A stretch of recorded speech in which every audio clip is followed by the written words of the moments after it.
Hello dear viewers and students, welcome back to our educational channel.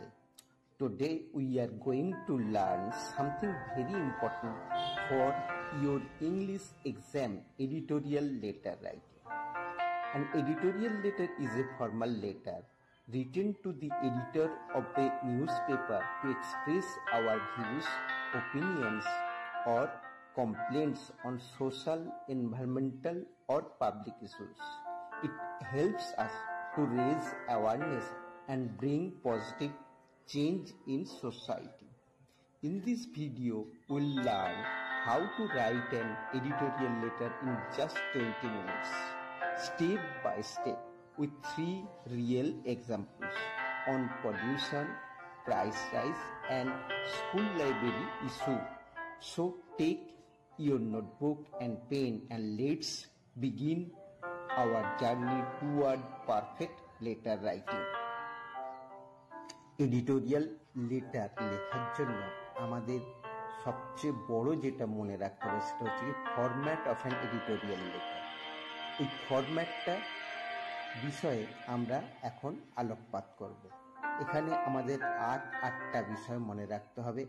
Number 1, senders address অর্থাৎ প্রেরকের ঠিকানা, চিঠিটা যে লিখছে তার ঠিকানা। নাম্বার 2 কি ডেট।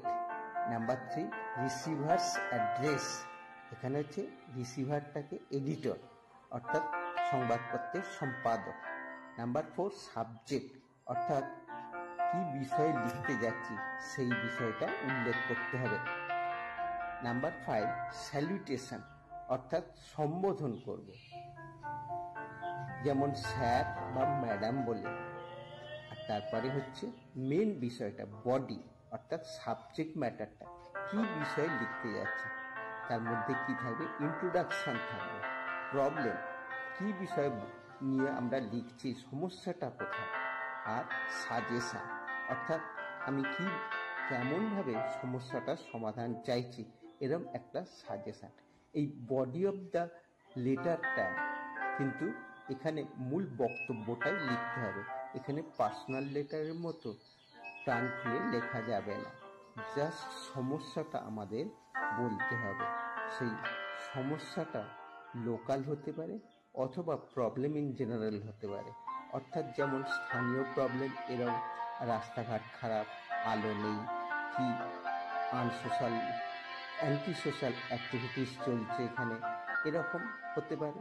এবং প্রবলেম যেমন নিত্য প্রয়োজনীয় জিনিসের দাম বৃদ্ধি, পেট্রোল ডিজেলের দাম বৃদ্ধি, ঔষধপত্রের দাম বৃদ্ধি বা কোনো ধরনের এই জাতীয় দেশব্যাপী যে সমস্যা সেটা এখানে থাকবে। শেষে কি দেব, ক্লোজিং অর্থাৎ থ্যাংক ইউ এবং ইয়োর্স ফেথফুলি, থ্যাংক ইউ লিখব, তারপরে ইয়োর্স ফেথফুলি আপনার বিশ্বস্ত, তারপরে যে লিখছে চিঠিটা নেম অ্যান্ড সিগনেচার অর্থাৎ সে সংস্থাকে ধন্যবাদ, ইয়োর্স ফেথফুলি এরকমভাবে, এবং সেটা হলো কি 8 নাম্বারটা হলো নাম ও স্বাক্ষর।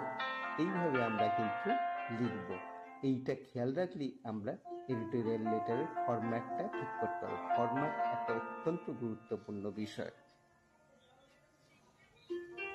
এবার আমরা উদাহরণের মাধ্যমে বিষয়গুলো অবতারণা করব।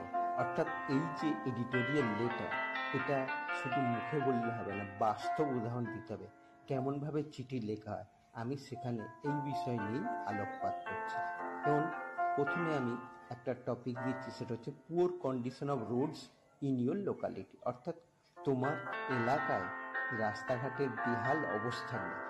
এখানে প্রথমে যেমন বলেছিলাম সেন্ডার্স অ্যাড্রেস, যেমন আমি লিখছি 123 গড়িয়া মেন রোড, কলকাতা 84, আর ডেটটা দিলাম 10th অক্টোবর 2025। এবার সম্বোধন কিভাবে করব, to the editor, the Telegraph, Kolkata. সাবজেক্টটা poor condition of roads in our area. এবারে স্যার বা ম্যাডাম, এখানে স্যার লিখছি, through your esteem daily I wish to draw the attention of the authorities to the pitiable condition of roads in our locality. Potholes and stagnant water make the roads unsafe and unhygienic. Despite several complaints, no action has been taken. I request the municipal authorities to repair the roads immediately for the safety of the residents. Yours faithfully, Sujit ধারা। অর্থাৎ যে লিখলো তার নাম। অর্থাৎ আমরা কি লিখলাম, প্রথমে সেন্ডার্স অ্যাড্রেস, প্রেরকের ঠিকানা, যেমন আমি লিখলাম 123 গড়িয়া মেন রোড, কলকাতা 84। এবার তারিখটা দিলাম, যেদিন লিখছি সেই তারিখটা 10ই অক্টোবর 2025। এবারে আমরা লিখছি কি, সম্পাদক মহাশয়, অর্থাৎ যাকে সম্বোধন করছি সম্পাদক মহাশয়, দ্য টেলিগ্রাফ, কলকাতা। বিষয়টা কি বিষয়ে লিখছি, আমাদের এলাকার রাস্তার বেহাল অবস্থা।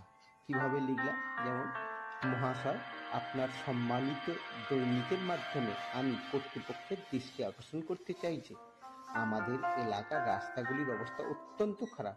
গর্ত ও জমা জলের কারণে যাতায়াতে অসুবিধা হচ্ছে। বহুবার অভিযোগ করেও কোনো ব্যবস্থা নেওয়া হয়নি, তাই দ্রুত রাস্তা মেরামতির অনুরোধ জানাচ্ছি। ধন্যবাদ, আপনার বিশ্বস্ত সুজিত ধারা। অর্থাৎ যে চিঠিটা লিখছে। তাহলে আমরা কি করলাম, আমরা দেখালাম যে যেমন আপনার সম্মানিত দৈনিকের মাধ্যমে আমি কর্তৃপক্ষের দৃষ্টি আকর্ষণ করছি, এবং এলাকার রাস্তাগুলো, অর্থাৎ প্রবলেমটা বললাম, রাস্তাগুলোর অবস্থা অত্যন্ত খারাপ। গর্ত জমা জলের কারণে যাতায়াতে অসুবিধা হচ্ছে, এবং কি বলছি, বহুবার অভিযোগ করেও কোনো ব্যবস্থা নেয়নি। আমি সাজেশন কি দিচ্ছি, তাই দ্রুত রাস্তা মেরামতির অনুরোধ জানাচ্ছি। এইভাবে কিন্তু আমাদের চিঠি লিখতে হবে। এবার আমরা আরো কয়েকটি দৃষ্টান্ত দিয়ে বা নমুনার মাধ্যমে ব্যাপারটা আরো সহজ করে দিতে চাইছি, যাতে তোমরা ব্যাপারটা লিখতে পারো। এখানে কি খেয়াল রাখতে হবে, টেন্সটা কিন্তু খুব ভালো করে খেয়াল রাখতে হবে, যাতে স্পেলিং, গ্রামার এসব ভুল না হয়। সহজভাবে লিখবে, বেশি জটিল হবে না। চিঠিটা এই যে সমস্যা সংক্রান্ত এটা লিখতে হবে। তাহলে প্রথমে আমি এখানে আর একটা চিঠি বলছি, increasing air pollution in the city, শহরে বায়ু দূষণের বৃদ্ধি, এই বিষয়ে। তাহলে প্রথমে কি লিখবো, এই সেন্ডার্স অ্যাড্রেসটা তোমরা তোমাদের মতো করে লিখবে, যাকে লিখছো। আর কাকে লেখা হচ্ছে, তো সবই এডিটরকে লেখা হচ্ছে। বিভিন্ন পত্রিকার নাম, যেমন আমি এবারে দিচ্ছি দি স্টেটসম্যান, কলকাতা। এবং সাবজেক্টটা কি দিচ্ছি, সাবজেক্ট হচ্ছে increasing air pollution in the city. আগের মতোই সম্বোধন করছি, sir. Through your esteemed newspaper, I wish to draw the attention of the concerned authorities towards the alarming increase in air pollution in our city. Vehicles emit black smoke and factories release harmful gases. As a result, people are suffering from breathing problems. I request the municipal and environmental departments to take strict action to control pollution and plant more trees. Thank you. Yours faithfully, Sujit ধারা। তাহলে আমরা কিভাবে লিখলাম এটা তোমরা দেখলে। তাহলে প্রথমে লিখলাম কি, প্রেরকের ঠিকানা। তারপরে ঠিকানাটা লেখার পর এই যেমন আগের মতোই, সম্পাদক মহাশয়, দ্য স্টেটসম্যান, কলকাতা। এই বিষয়টা কি লিখছিলাম, শহরে বায়ু দূষণের বৃদ্ধি। এবার লিখছি কি, দেখো অত্যন্ত ছোট করে, কিন্তু মূল বক্তব্যটা তুলে ধরলেই হবে। মহাশয়, আপনার সম্মানিত দৈনিকের মাধ্যমে আমি কর্তৃপক্ষের দৃষ্টি আকর্ষণ করতে চাই যে আমাদের শহরে বায়ু দূষণের ভয়ঙ্কর ভাবে বেড়ে চলেছে। যানবাহন থেকে কালো ধোঁয়া এবং কারখানাগুলি থেকে ক্ষতিকারক গ্যাস নির্গত হচ্ছে। এর ফলে মানুষ শ্বাসকষ্টে ভুগছে। পরিবেশ দপ্তর ও পুরসভাকে অনুরোধ জানাচ্ছি যেন দ্রুত কঠোর ব্যবস্থা নেওয়া হয় এবং গাছ লাগানো হয়। অর্থাৎ কি বললাম, পরিবেশ দপ্তর ও পুরসভাকে অনুরোধ জানাচ্ছি যেন দ্রুত কঠোর ব্যবস্থা নেওয়া হয় এবং গাছ লাগানো হয়। এবারে আমরা স্যাম্পল এডিটোরিয়াল লেটারের 2 নাম্বারটা বলছি, সাবজেক্টটা অত্যন্ত গুরুত্বপূর্ণ বিষয়, যেমন rising prices of essential commodities, নিত্য প্রয়োজনীয় দ্রব্যের মূল্যবৃদ্ধি। একইভাবে লিখছে কি সেন্ডার্স অ্যাড্রেস, অর্থাৎ যে লিখছে তার ঠিকানাটা। এবারে two the editor, the Times of India, Kolkata, subject rising prices of essential commodities. Sir, through the columns of your newspaper, I wish to express my concern over the rising prices of essential commodities such as rice, vegetables, and cooking oil. Middle class and poor families are finding it very difficult to manage their household expenses. The government should take immediate steps to check price rise and punish hoarders. Thank you, yours faithfully, Sujit ধারা। তাহলে তোমরা লক্ষ্য করো একইভাবে লেখা হচ্ছে চিঠিগুলো, এবং চিঠির বিষয়বস্তুটা তোমরা ভালো করে লক্ষ্য করবে। শুরুটা কিভাবে করলাম, প্রত্যেক ক্ষেত্রে একই ধরনের, তোমরা জাস্ট একটা অনুকরণ করবে এবং এই মতো লেখার চেষ্টা করবে, এবং চিঠিটা কি লিখবে সেটা প্রশ্নের সঙ্গেই দেয়া থাকবে। সেই বিষয়টা নিয়ে কিছু ইংরেজি তোমরা ব্যবহার করবে যেটা নির্ভুল হবে, এবং টেন্সটা সঠিকভাবে লিখবে। এবং টেন্সের উপরে আমার কিন্তু অনেক ভিডিও আছে, সেগুলো তোমরা দেখে নিলেই এই বিষয়টা লিখবে। তোমাদের ফরম্যাটটা ভালো করে করতে হবে, সেটা পারলেই তোমরা পারবে। তাহলে আমি এই চিঠিতে কি লিখলাম, একইভাবে সম্পাদক মহাশয়, the Times of India, Kolkata, নিত্য প্রয়োজনীয় দ্রব্যের মূল্যবৃদ্ধি। মহাশয়, আপনার সংবাদপত্রের মাধ্যমে আমি জানাতে চাই যে চাল, ডাল, শাকসবজি, তেল ইত্যাদি নিত্য প্রয়োজনীয় জিনিসের দাম দিনে দিনে বাড়ছে। সাধারণ মানুষ সংসার চালাতে পারছে না।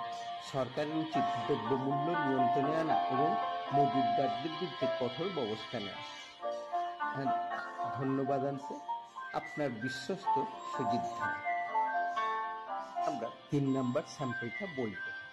তোমাদের মনে হবে যে কেন এতগুলো বলছি, কারণ এগুলো বিভিন্ন ধরনের সাবজেক্ট ম্যাটার আলোচনা করে আমরা বিষয়টা আরো সহজ করে দিচ্ছি। তোমরা জাস্ট একটা অনুকরণ করবে এবং লিখবে।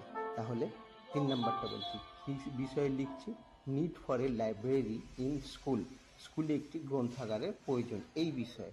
একইভাবে senders address,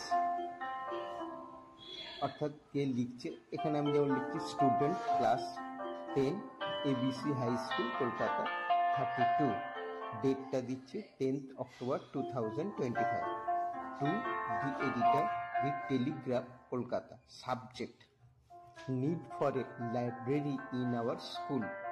sir, through your esteemed daily, I wish to highlight the need for a library in our school. Books are the best source of knowledge, but our school lacks a proper library.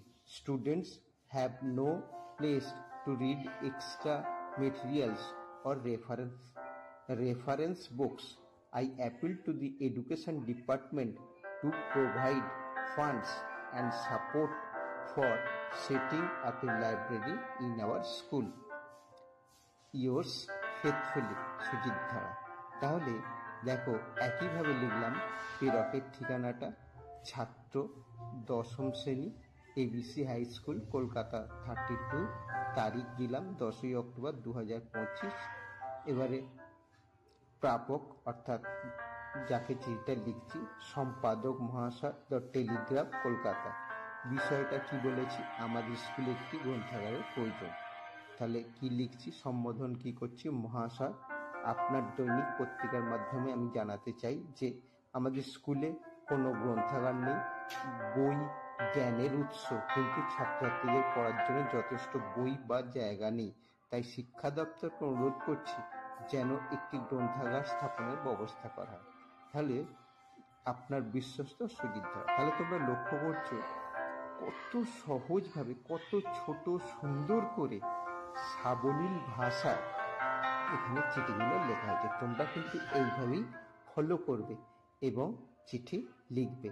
তাহলে এখানে তোমাদের একটা খেয়াল রাখতে হবে, যখন প্রশ্নটা পাবে হাতে, তখন তোমাদের কোয়েশ্চেনটা ভালো করে পড়তে হবে এবং টপিকটা ডিসাইড টপিক সেটা তোমাদের খেয়াল রাখতে হবে। এরপর কি করতে হবে, নোট কি পয়েন্টস অর্থাৎ প্রবলেম আর সলিউশন এটা একটু নোট করে নেবে। তারপরে কি করে লিখতে শিখবে, রাইট লেটার নিটলি পরিষ্কার হয়ে নেবে। আর লেখার পরে কি করবে, স্পেলিং অ্যান্ড গ্রামারটা একটু চেক করে নেবে। তাহলে আর এই যে বললাম ফরম্যাটটা অনুসরণ করে লিখবে, তাহলেই কিন্তু তোমরা ভালো নাম্বার পাবে। তোমাদের এই বিষয়ে আর কোনো চিন্তা করার দরকার হবে না, তোমরা ভালো করবে। তাহলে আজকে আমরা এখানে শেষ করব, এবং শেষ করার আগে যেটা বলি সেটা আবার বলছি, যদি তোমরা চ্যানেলে নতুন হয়ে থাকো তাহলে চ্যানেলটা সাবস্ক্রাইব করে নেবে, এবং আজকের ভিডিওটা যদি তোমাদের পছন্দ হয়ে থাকে তাহলে অবশ্যই একটা লাইক করবে, এবং অন্যকে জানান দেওয়ার জন্য ভিডিওটা শেয়ার করবে। এবং যদি তোমাদের আরও কিছু জানার থাকে কমেন্ট বক্সে অবশ্যই লিখবে।